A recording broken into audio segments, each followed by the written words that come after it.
As part of the International Water Conclave 2024, the Office of the Deputy Commissioner West Giant Hills District, Jawai, in collaboration with the Water Resource Department, Government of Meghalaya and the Directorate of Arts and Culture, Meghalaya organized a two-day event comprising different activities across the district.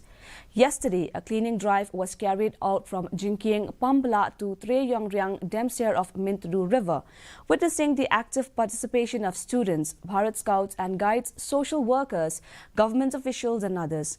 While today, a district-level quiz and painting competitions were held at the conference hall of the Deputy Commissioner's office.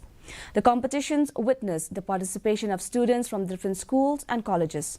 Sokha Higher Secondary School and Thomas Jones Stennott College were declared winners in the quiz competition and will represent the district in Shillong on the 7th of this month.